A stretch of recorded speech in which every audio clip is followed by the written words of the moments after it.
Good morning to all. So chapter further continue करते हुए हमने कुछ नंबर्स पढ़े थे, याद होगा। एक थे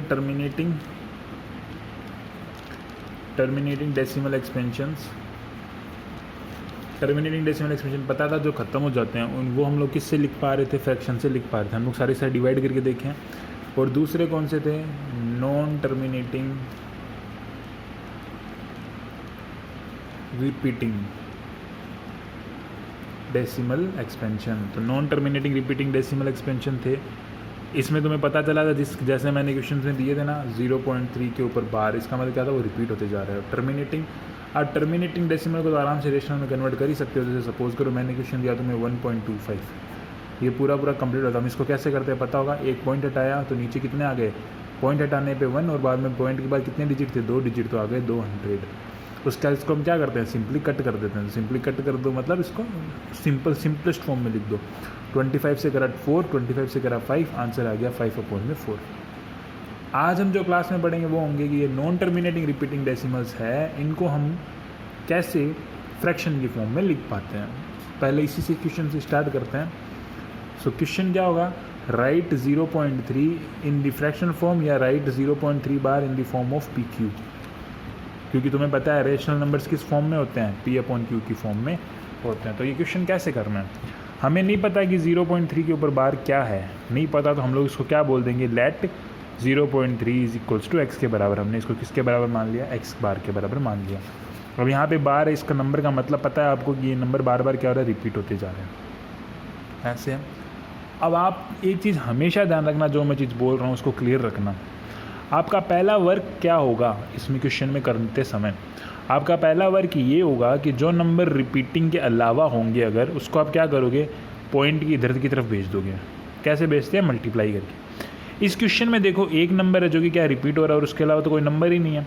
तो आपको क्या करना है, ये जितने नंबर रिपीट होते हैं ना इस सेक्शन में, उसको क्या करना है, डेसिमल फॉर्म के उस तरफ भेज देना है, मतलब उसको नंबर में। तो मैंने क्या कर दिया, ये x था तो मैंने इस इक्वेशन, इसको बोल दिया इक्वेशन 1 है। मैंने क्या कर दिया, मल्टीप्लाइंग इक्वेशन 1 बाई 10,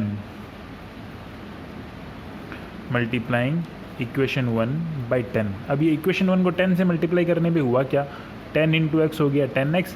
अब ये नंबर जैसे ही मल्टीप्लाई 10 से हुआ, ये नंबर जैसे ही मल्टीप्लाई 10 से हुआ तो क्या हो जाएगा, आप देखो करके, 10 से मल्टीप्लाई तो नंबर क्या बन जाएगा, 3.3। तो 3.3333 बार बार बार बार।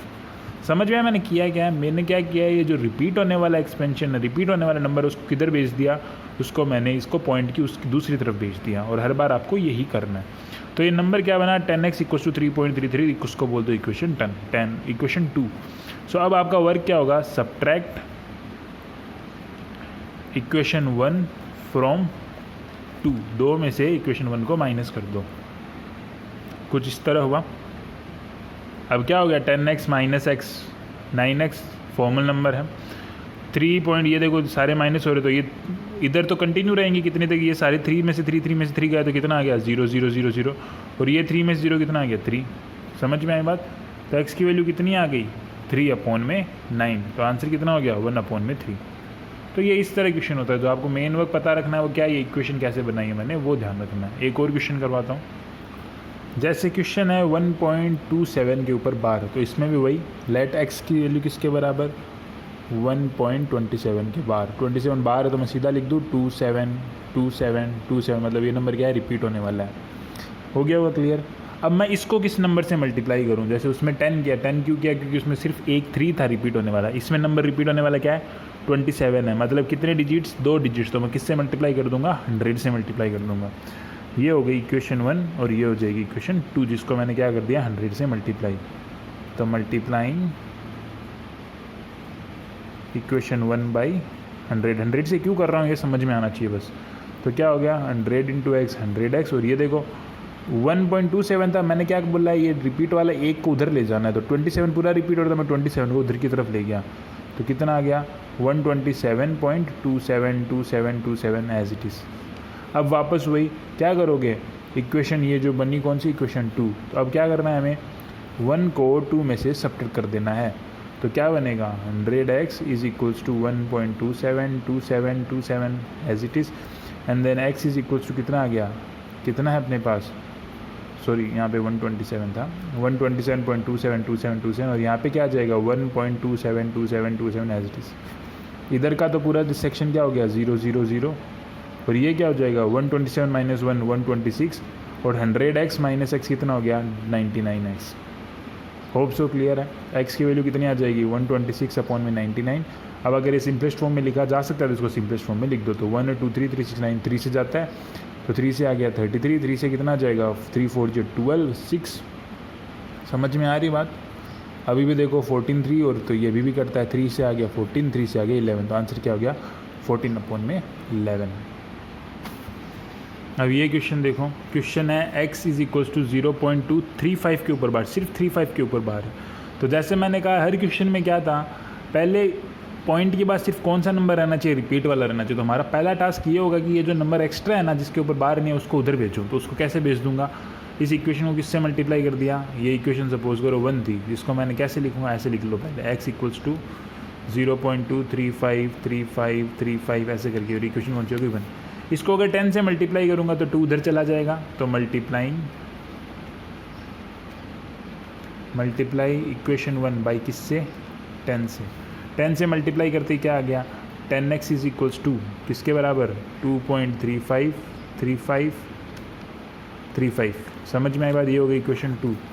अब क्या करना है आपको, मैंने क्या कहा था अगली कंडीशन में ये होना चाहिए कि जो नंबर था ना जो रिपीट हो रहा था वो डेसिमल के उधर की तरफ चला जाता। अब क्या कर देंगे, इस इक्वेशन 2 को मैं किससे मल्टीप्लाई करना पड़ेगा मेरे को 100 से। क्यों करना पड़ा, ताकि ये जो रिपीट होने वाला है वो उधर की तरफ चला जाए।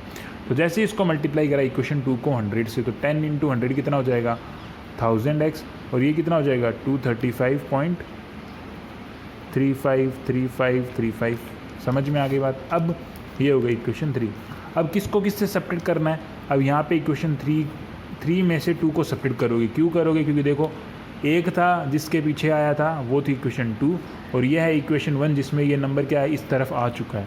तो आप जैसे ही सब्ट्रैक्ट करोगे तो कैसे करोगे 1000x इज इक्वल्स टू 235.353535 और उसके बाद अगली इक्वेशन कौन सी थी 10x इज इक्वल्स टू किसके बराबर 2.353535।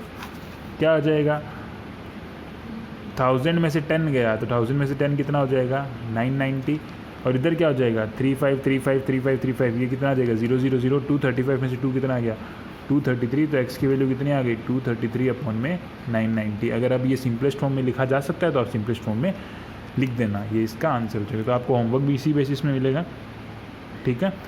और कुछ अगर नए क्वेश्चन कोई डाउट आती है तो आप मेरे को फ़ोन करके या फिर मैसेज करके विष्णु सर के द्वारा पहुँचवा सकते हो। मैं अगले दिन डाउट सेशन में ले सकता हूँ।